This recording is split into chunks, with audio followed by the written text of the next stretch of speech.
Study IQ IAS, आपका selection हमारा mission. Hello aspirants, मैं विकास नागर स्वागत करता हूं आपका स्टडी IQ आरएम प्लेटफॉर्म पे। आशा करता हूं आप सब लोग अच्छे होंगे, बहुत मजे में भी होंगे। आज है हमारा लेक्चर नंबर 6। जो टॉपिक हम लोग आज कवर करने वाले हैं वो है हमारा अर्बन एडमिनिस्ट्रेशन। पंचायत में हम लोग पंचायत कवर कर चुके हैं, रूरल एडमिनिस्ट्रेशन हम लोग कवर कर चुके हैं। आज हम पढ़ेंगे अर्बन एडमिनिस्ट्रेशन, जहां पर हमारी जो गाड़ी है वो थोड़ी सी सिटी में एंटर करेगी। तो विदाउट एनी डिले स्टार्ट करते हैं आज का टॉपिक। तो आज का टॉपिक जो हम लोग कवर करेंगे लेक्चर 6 में वो है अर्बन एडमिनिस्ट्रेशन। इसमें जो हम कीवर्ड्स पढ़ेंगे, म्युनिसिपल कमिश्नर क्या होता है, कितने टाइप्स की होते हैं, कौन सा कॉन्स्टिट्यूशनल अमेंडमेंट आता है, कितने पार्ट्स होते हैं, उसका भी हल्का फुल्का ग्लिम्पेस मैं आपको देता चलूंगा जब मैं आपका टॉपिक ये वाला भी स्टार्ट करूंगा। ठीक है, तो पहले एक बारी के लिए ओवरव्यू देख लेते हैं।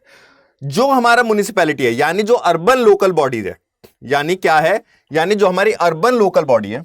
हमने कल कौन सी पढ़ी थी, हमने रूरल लोकल बॉडी पढ़ी थी। अर्बन लोकल बॉडी आज हम पढ़ेंगे urban local body. Urban local body जो एक तरीके से कंसीडर की जाती है म्युनिसिपैलिटीज में, म्युनिसिपैलिटीज जिनका काम रहता है ये देखना कि जो शहरी एरियाज है यानी जो सिटीज एरिया है उनको कैसे एडमिनिस्टर करा जाता है। तो पहले ही हमारे कॉन्स्टिट्यूशन में नहीं था। हमारे कॉन्स्टिट्यूशन में जिस टाइम पे पंचायत राज ऐड करा गया था, जो कि मैंने आपको बताया था 73rd कॉन्स्टिट्यूशनल अमेंडमेंट एक्ट 1992 के तहत पंचायत हमारा जोड़ा गया था, यानी हमारी रूरल बॉडी जोड़ी गई थी। तो अर्बन बॉडी जो हमारी जोड़ी गई थी वो हमारी जोड़ी गई थी 74th कॉन्स्टिट्यूशनल अमेंडमेंट एक्ट 1992। कभी कभार ये जब टॉपिक आ जाता है या फिर ये अमेंडमेंट आपसे पूछ लेते हैं, बहुत सारे स्टूडेंट्स को ये लगता है कि अगर पंचायत 1992 में आया है तो शायद से म्युनिसिपैलिटी 1993 में आ सकती है। और ऐसे ही एग्जामिनर पूछता है और एग्जामिनर को भी ये चीज पता है कि बच्चे इसी चीज में कंफ्यूज होंगे और मैक्सिमम स्टूडेंट्स यही गलती करके आ जाते हैं। तो आप ये मान लीजिए रूरल और अर्बन दोनों बॉडी जो आई हैं, जो कॉन्स्टिट्यूशन में अमेंड करके इंसर्ट करा गया है ये पर्टिकुलर कॉन्सेप्ट, तो वो 1992 में किया गया। इस चीज का ध्यान रखना, ठीक है। उसके बाद ये जब हमारे कॉन्स्टिट्यूशन में ऐड कर दिया गया 74th कॉन्स्टिट्यूशनल अमेंडमेंट एक्ट 1992 के तहत, तो उसके बाद ये कौन से पार्ट में जोड़ा था, तो ये पार्ट 9A में जोड़ा था। बिल्कुल सही, 9 जो हमने जोड़ा था वो हमने पंचायत के उसमें जोड़ा था, और 9A क्या आया था हमारा, म्युनिसिपैलिटीज हमारा आ गया था। उसके बाद जब हमारे पंचायत राज में कितने टोटल सब्जेक्ट्स थे, तो 29 सब्जेक्ट्स थे। तो सेम ऐसे ही म्युनिसिपैलिटीज में जो सब्जेक्ट्स हैं वो हैं 18 सब्जेक्ट, जिसके ऊपर म्युनिसिपैलिटीज कानून बना सकता है, टैक्सेस ले सकता है, किन किन सब्जेक्ट्स के ऊपर टैक्सेस ले सकता है, वो सारी चीजें मेंशन करी गई है म्युनिसिपैलिटी के अंडर, जो कि कॉन्स्टिट्यूशनल अमेंडमेंट एक्ट के तहत संविधान में डाला गया। ठीक है, यहां तक आपको समझ में आ गया होगा। ये वाली तीन चीजें एनसीईआरटी में नहीं दी है, लेकिन आगे जब आप पढ़ेंगे हम लोग तो आपको वो वाली चीज पर्टिकुलर नई ना लगे, तो इसलिए मैं हल्का आपको ग्लिम्पिस भी देता जा रहा हूं। उसके बाद काफी सारी हमारी अर्बन लोकल बॉडीज भी हैं, हमारी अर्बन लोकल बॉडीज भी हैं हमारी। अर्बन लोकल बॉडी जो हमारी हैं कौन कौन सी हमारी, पहले आती है हमारी म्युनिसिपल कॉर्पोरेशन। म्युनिसिपल कॉर्पोरेशन जो हमारी रहती है, म्युनिसिपल कॉर्पोरेशन कहां पर होती है, उन सिटीज में होती है जो सिटीज काफी बड़ी होती है, यानी जिनकी पॉपुलेशन 1 मिलियन होती है या 1 मिलियन से ज्यादा। 1 मिलियन यानी कि 10 लाख पे 1 मिलियन बनता है। यानी वो सिटीज जो है वहां पे कौन फंक्शन करेगी, कौन सी अर्बन लोकल बॉडी फंक्शन करेगी, तो वहां पे म्युनिसिपल कॉर्पोरेशन करेगी, यानी उस सिटी की नगर पालिका। उसके बाद हमारा आता है म्युनिसिपल काउंसिल। उसके बाद कौन सा आता है, उसके बाद आता है हमारा म्युनिसिपल काउंसिल। अब जब म्युनिसिपल कॉर्पोरेशन जो है अगर वो बिग सिटीज के लिए है, तो म्युनिसिपल काउंसिल किसके लिए होगा, तो म्युनिसिपल काउंसिल होता है स्मॉल सिटीज के लिए, यानी जो बड़े, यानी जो 1 मिलियन से नीचे वाली जिन सिटीज में पॉपुलेशन है वहां पे कौन एडमिनिस्टर करेगा, तो वहां पे एडमिनिस्टर करेगा म्युनिसिपल काउंसिल। और ऐसे ही ये सारी अर्बन लोकल बॉडीज मैं आपको बता रहा हूं, ठीक है ना, ये सारी मैं आपको अर्बन लोकल बॉडीज बता रहा हूं। पहली ये, दूसरी ये, अभी तीसरी हम लोग बात करने वाले हैं। ठीक है, अभी तीसरी जो हम लोग बात करने वाले, म्युनिसिपल कॉर्पोरेशन हो गया, म्युनिसिपल काउंसिल हो गया, फिर उसके बाद आता है notified area. Notified area. Notified area इसके आगे कमिटी और लग जाता है, क्योंकि एक पर्टिकुलर कमिटीज होती हैं जो फंक्शन करती है उस एरिया में। अब नोटिफाइड एरिया कौन से होते हैं? नोटिफाइड एरियाज वो होते हैं जहां पर स्टेट गवर्नमेंट कुछ एक पर्टिकुलर एरियाज को ये नोटिफाई कर देती है कि आप अर्बन सिटीज में कंसिडर हो चुके हो, आप म्युनिसिपैलिटी में, वहां पर आपकी अर्बन लोकल बॉडी बना दी गई है। यानी आपने इतना डेवलपमेंट वहां पे देखा जा रहा है, उस पर्टिकुलर एरिया में डेवलपमेंट जो देखा जा रहा है इतना अच्छे लेवल पर देखा जा रहा है कि वहां पे ऑलरेडी नोटिफिकेशन डाल दिया, यानी नोटिफाई कर दिया कि आप म्युनिसिपैलिटी एरिया में आ चुके हो, आप उसमें भागीदार बन चुके हो। वहां पे म्युनिसिपैलिटी हो या ना हो, वहां पे पर्टिकुलर कोई एडमिनिस्टर करने के लिए कोई कमिश्नर हो या ना हो, उसकी कोई प्रॉब्लम नहीं है, वो नहीं देखा जाएगा। वो पर्टिकुलर एरिया जो डेवलपिंग फेज में, फास्ट डेवलपिंग फेज में आ गए हैं, हमारे जो कौन से में आ गए, हमारे फास्ट डेवलपिंग फेज में हमारे आ गए हैं, वो पर्टिकुलर एरियाज नोटिफाई के थ्रू कंसीडर करे जाते हैं notified area committee. Notified area committee administer करती है उस पर्टिकुलर एरिया को तब तक जब तक वहां पे कोई पर्टिकुलर जो ऑफिशियल है वो अपॉइंट नहीं हो जाता। फास्ट डेवलपिंग एरिया जैसे कि हमारा नोएडा यूपी में, ठीक है। फिर उसके बाद आते हैं हमारे टाउन एरिया। टाउन एरिया कौन से होते हैं? टाउन एरियाज होते हैं जैसे बिहार वगैरह या फिर जो पिछड़े एरियाज होते हैं, लेकिन वो ना ज्यादा डेवलप हो पाए ना बिल्कुल ऐसे हैं कि चलो ठीक है जैसे हमारा रूरल एरिया होता है, उतने नहीं। एक मिडिल फेज में जो रहते हैं, छोटा सा एरिया, एक ग्रुप ऑफ पीपल जहां पे रह रहे हैं लेकिन हल्का हल्का सेमी डेवलपमेंट वहां पे देखा गया है, वो कंसिडर करे जाते हैं टाउन एरिया में। लेकिन यहां पर ऑफिशियल्स होते हैं नोटिफाइड एरिया की तरह, जैसे यहां पर अगर ऑफिशियल्स नहीं है लेकिन नोटिफाई कर दिया गया है कि यहां पर ये म्युनिसिपैलिटी एरिया में आ चुके हैं, लेकिन यहां पर ऑफिसर होगा, यहां पे कमिश्नर होगा, यहां पे एडमिनिस्टर करने के लिए ऑफिशियल्स होंगे, ठीक है। फिर उसके बाद आता है हमारा टाउनशिप। अब टाउनशिप क्या रहती है? ये मेनली जो सरकारी कंपनीज, यानी जो सरकार रहती है या फिर प्राइवेट कंपनीज रहती हैं, वो पर्टिकुलर एरिया डेवलप करती हैं अपने एम्प्लॉयज या अपने वर्कर्स के लिए कि वो वहां पर रहेंगे, उनको एक एडमिनिस्ट्रेड एटमॉस्फेयर देने के लिए और उनको एक रेसिडेंशियल पर्पस, रेसिडेंशियल देने के लिए, यानी रेसिडेंसेस यानी कि घर देने के लिए। अब जो आसपास की डेवलपमेंट होगी वो कौन देखेगा? वो पर्टिकुलर सरकार देखेगी और वो पर्टिकुलर प्राइवेट कंपनीज देखेंगी। जैसे आपने देखा होगा BHEL कंपनी हो गई है या फिर हमारी ONGC कंपनी हो गई है, जो भी ये पर्टिकुलर कंपनीज है हमारी, जहां पे बनाई गई है और जो रेसिडेंशियल एरिया बनाया गया है, इन पर्टिकुलर एम्प्लॉय जो वहां पे रहेंगे, जो यहां पे काम कर रहे हैं, गवर्नमेंट कंपनीज में काम कर रहे हैं या फिर प्राइवेट कंपनी में काम कर रहे हैं, फॉर एग्जांपल स्टडी IQ में, तो उस पर्टिकुलर एरिया की जो डेवलपमेंट होगी, उस पर्टिकुलर एरिया का जो रेसिडेंशियल एरिया होगा, उसकी डेवलपमेंट की जिम्मेदारी किसकी होगी? तो उस प्राइवेट कंपनी की होगी और गवर्नमेंट की होगी। वो आता है हमारा टाउनशिप में। फिर उसके बाद आते हैं हमारे पोर्ट ट्रस्ट। आई होप आपको दिखाई दे रहा होगा, ठीक है दिखाई दे रहा है। फिर आते हैं हमारे पोर्ट ट्रस्ट। पोर्ट ट्रस्ट कौन से होते हैं? जैसे आपने देखा होगा बड़ी बड़ी शिप्स आती हैं, बड़ी बड़ी कार्गोज आती हैं जो हमारे तट पर आती हैं, जैसे मुंबई के उसमें आती हैं, तो जो पोर्ट्स पर आकर इंपोर्ट एंड एक्सपोर्ट जहां पे होता है ना, शिप जहां पे लगती हैं, तो फिर उस पर्टिकुलर एरिया को जो एडमिनिस्टर करेगा, वो जो पर्टिकुलर ऑफिशियल होगा, वो एरिया कहा जाता है पोर्ट ट्रस्ट। उस ऑफिशियल की जिम्मेदारी होगी कि उसको कैसे डेवलप किया जाएगा, उसको और कैसे अच्छा किया जाएगा, उसके क्या क्या फंक्शंस होंगे, वो उस ऑफिशियल्स के क्या फंक्शन होंगे कि वो पोर्ट एरिया में क्या क्या नई चीजें ला सकता है, कैसे डेवलपमेंट ला सकता है, उसको कैसे फंक्शन कर सकता है, मतलब कि साफ सफाई वगैरह हर एक चीज जो रहेगी उसके अंडर रहेगी, जो पोर्ट ट्रस्ट एरिया डिक्लेयर किया जाएगा। ये एरिया मेनली वही होते हैं जहां पर शिप्स वगैरह आती हैं या फिर उस पर्टिकुलर स्टेट्स में जहां पे शिप्स वगैरह आकर सामान वगैरह इंपोर्ट एक्सपोर्ट करती है, जैसे हमारा मुंबई हो गया, केरला हो गया, हमारा गुजरात पोर्ट हो गया है, ठीक है ना, ये सारे पोर्ट हमारे रहते हैं। ये पर्टिकुलर एक छोटी चीजें थी जो एटलीस्ट आपको पता होनी चाहिए कि क्या क्या चीजें किस किस अर्बन एरिया में कौन सी लोकल बॉडी स्टैब्लिश है और उन लोकल बॉडीज का क्या क्या काम है, क्या क्या फंक्शन है, क्या क्या रिस्पॉन्सिबिलिटीज हैं उनकी उस पर्टिकुलर अर्बन एरिया की डेवलपमेंट में, ठीक है। तो अब करते हैं मेन चीज, अब करते हैं आरंभ नया उसका, ठीक है, अर्बन एडमिनिस्ट्रेशन।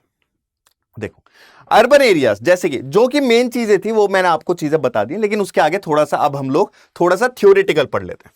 अर्बन एरियाज जैसे कि विलेजेस हो गए, अर्बन एरियाज जैसे कि विलेजेस हो गए हैं, विलेजेस हो गए या फिर कुछ लार्जर या डेंसर सिटीज, मतलब जैसे होता है ना कि बहुत क्राउडेड एरिया होता है, सिटीज होती हैं, मार्केट प्लेसेस होती हैं जहां पे व्हीकल ज्यादा होते हैं, हॉस्पिटल्स भी होते हैं, ट्रैफिक रेगुलेशंस होते हैं, उन सब पर्टिकुलर चीजों का, जहां पे रोड्स अच्छी तरीके से बनाई होती है, जहां पे बड़ी बड़ी बिल्डिंग होती है, जहां पे रहना सहना हेल्थ केयर सब अच्छा मिलता है, उन पर्टिकुलर एरियाज को बोलते हैं हम लोग अर्बन एरियाज। और जो वहां पर गवर्नेंस का काम करता है, यानी जो ऑफिशियल्स वहां पे गवर्नेंस का काम करते हैं कि देखते हैं कि कैसे हम इसको डेवलप कर सकते हैं, वो होते हैं हमारे अर्बन एडमिनिस्ट्रेशन, जिसको हम लोग म्युनिसिपल गवर्नेंस भी कहते हैं।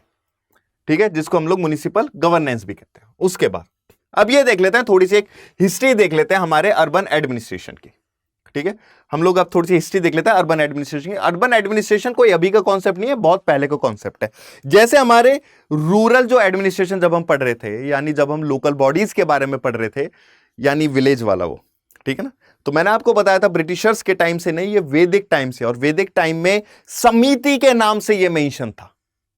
जो हमारी लोकल बॉडी, जो हमारी रूरल पंचायत राज थी, समिति के नाम से मेंशन था। फिर उसके बाद फादर ऑफ लोकल गवर्नमेंट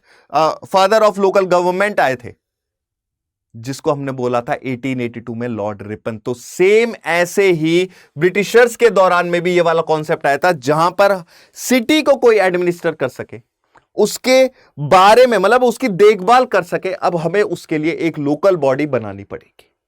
ठीक है, तो पहली लोकल बॉडी जो स्टैब्लिश हुई थी वो हुई थी मद्रास एरिया में 1687 के दौरान में। सिमिलर बॉडी जैसी मद्रास में हुई थी, जब उनको पता लगा था कि यार ये जो नगर पालिका, ये जो म्युनिसिपल कॉर्पोरेशन ये अच्छी तरीके से एडमिनिस्टर कर रही है, तो हमें अब मेन एरिया, उस टाइम पे जो ब्रिटिशर्स के होते थे, मद्रास, कलकत्ता, बॉम्बे, उन्होंने वहां पर भी म्युनिसिपल कॉर्पोरेशन सेटअप कर दिया था। कलकत्ता में, बॉम्बे में, किस दौरान में? 1726 में।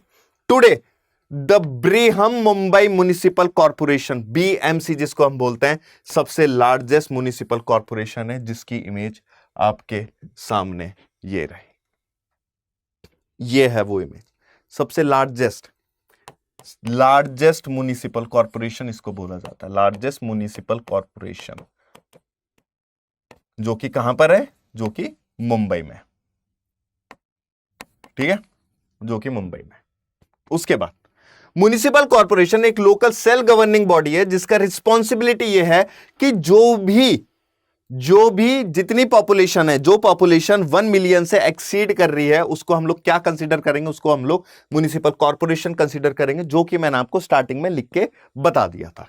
ठीक है, इस म्युनिसिपल कॉर्पोरेशन को महानगर पालिका भी बोला जाता है, नगर निगम भी बोला जाता है, और सिटी कॉर्पोरेशन भी बोला जाता है। ये जो बॉडीज हैं, ये जो प्राइमरी फंक्शन करती है, अब ये फंक्शन करने के लिए या फिर डेवलपमेंट के लिए या ये नए नए प्रोजेक्ट्स लाने के लिए पैसा चाहिए होगा, रेवेन्यू चाहिए होगा।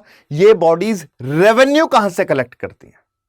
ये बॉडीज रेवेन्यू कलेक्ट करेंगे हमारी प्रॉपर्टी टैक्स से, जो उनका मेजर सोर्स है इनकम का। वो और फंड्स कहां से जनरेट करेंगे? They also generate funds through various service related taxes, market tax, shop tax, property tax, जितने एजुकेशन टैक्स, जितने भी सारे टैक्सेस होंगे, वहां से जो पैसा आएगा वो सारा किस में लगेगा? वो सारा लगेगा अर्बन डेवलपमेंट में। और वो कौन करेगा?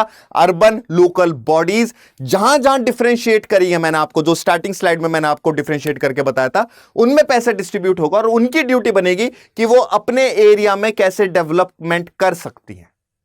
ठीक है, अब बहुत सारे होते हैं कि जहां पर उनको पता ही नहीं रहता है, जहां पे उनको पता ही नहीं होता है कि एक इंसान इतना बड़ा एरिया कैसे देख सकता है, एक इंसान इतना बड़ा एरिया कैसे देख सकता है। ठीक है, एक इंसान इतना बड़ा एरिया कैसे देख सकता है। चलो आगे बताता हूं मैं आपको।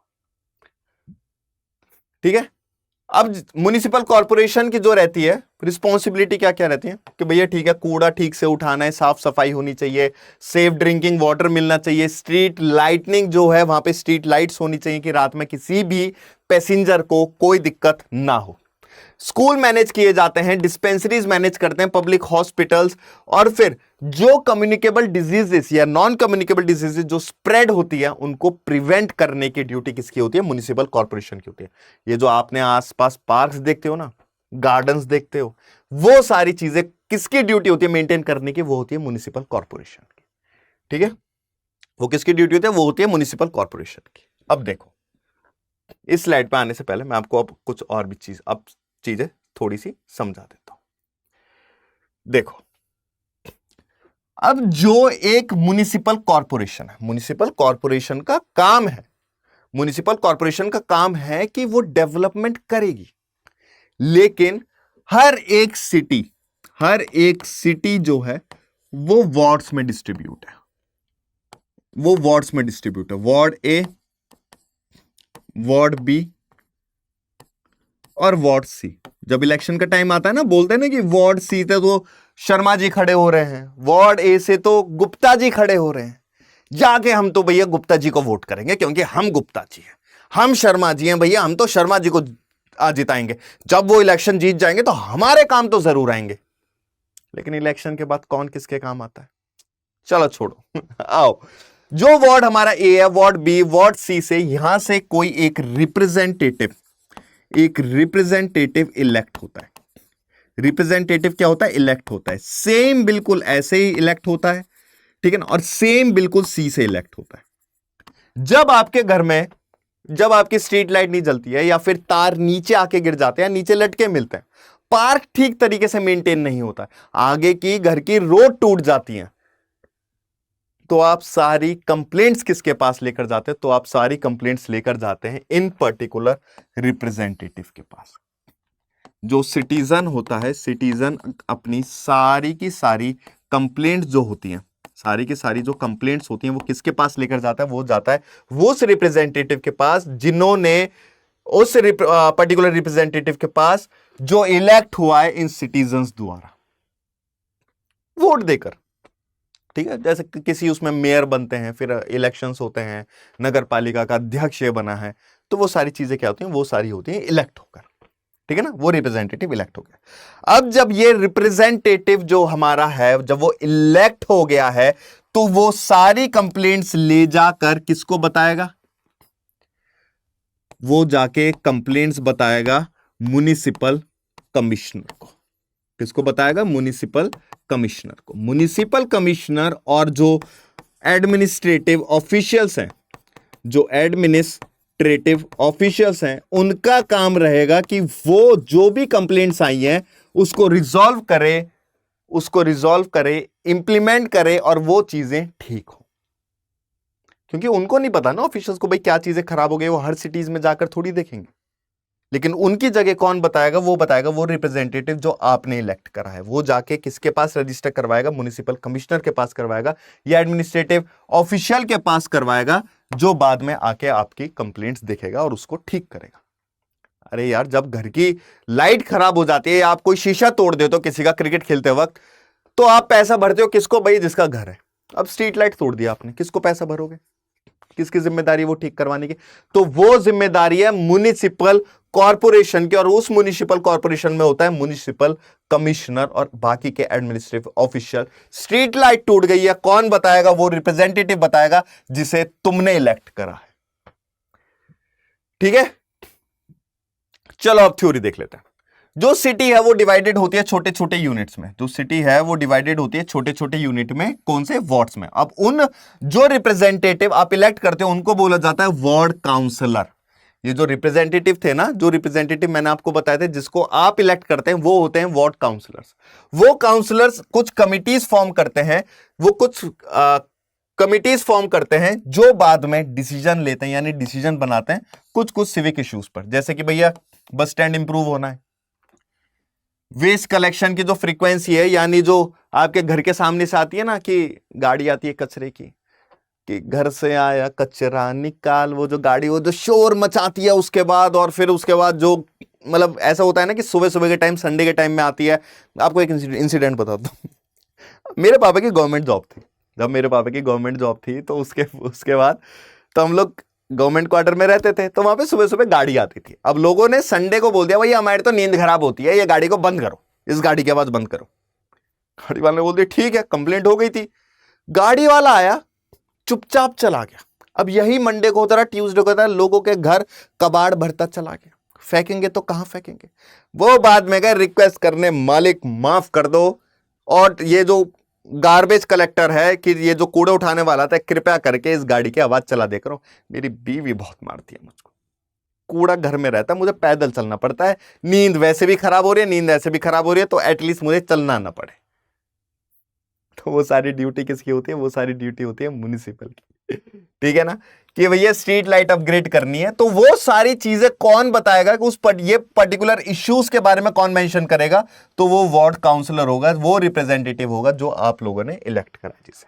ठीक है, उसके बाद जो मैं आपको बता रहा था ना कि इलेक्ट्रिक वायर्स नीचे गिर गए हैं, रोड ठीक होनी है, स्ट्रीट लाइट फंक्शन नहीं कर रही है, वो सारी चीजें कौन ठीक करवा कर आपको देगा? उस चीज के ऊपर कौन काम करेगा? तो म्युनिसिपल कमिश्नर होगा और एडमिनिस्ट्रेटिव स्टाफ होगा, जो अपॉइंटेड होते हैं, जो सरकार द्वारा अपॉइंटेड होते हैं, वो करेंगे और इस पर्टिकुलर काम को एग्जीक्यूट करेंगे, जो भी particular decisions on civic issues are been made by the ward councillors. Clear? चलो let's move out to the next thing. Administrative system जो डिवाइडेड है, वो मल्टीपल डिपार्टमेंट में डिवाइडेड है। जैसे कुछ वाटर सप्लाई का देखेगा, कोई वेस्ट मैनेजमेंट का डिपार्टमेंट होगा, कोई पब्लिक हेल्थ का डिपार्टमेंट होगा, और ऐसी करते हुए चलते हैं। अब जो ये डिपार्टमेंट होते हैं, जो रेवेन्यू का मैंने आपको बताया, म्युनिसिपल कॉर्पोरेशन के पास पैसा कैसा आएगा या म्युनिसिपल काउंसिल के पास पैसा कैसा आएगा? तो वो आएगा टैक्सेस के थ्रू। जब वो टैक्सेस के थ्रू एक बजट बन जाता है, तो वो बजट का पैसा डिस्ट्रीब्यूट होगा इन पर्टिकुलर डिपार्टमेंट्स में, water department, waste management department, public health department, और जो भी मैनेजमेंट डिपार्टमेंट आगे बनते रहते हैं। ठीक है ना, हर साल बजट वो डिस्ट्रीब्यूट किया जाता है, वो पर्टिकुलर रिसोर्सेज एलोकेट किए जाते हैं उसके अकॉर्डिंग, भाई जिसको सबसे ज्यादा नीड है। ठीक है, उसके बाद जो कि मैंने आपको बताया था कि कौन कौन से टैक्सेस होते हैं, कहां से उनका रेवेन्यू सोर्स होता है। प्रॉपर्टी टैक्स, सर्विस टैक्स, जैसे पानी का बिल आप भरते हो, सैनिटेशन का, भाई ठीक है, आपका house maintenance, house property tax, house tax आप लोग भरते हो, एजुकेशन टैक्स आप भरते हो, और भी सारी चीजें, और भी पर्टिकुलर फीस वगैरह छुटपुट चीजें, इलेक्ट्रिसिटी बिल आप भरते हो, तो वो पर्टिकुलर छोटी छोटी चीजें जो आप एक तौर पर गवर्नमेंट को दे रहे हो अपने एरिया को डेवलप करने के लिए।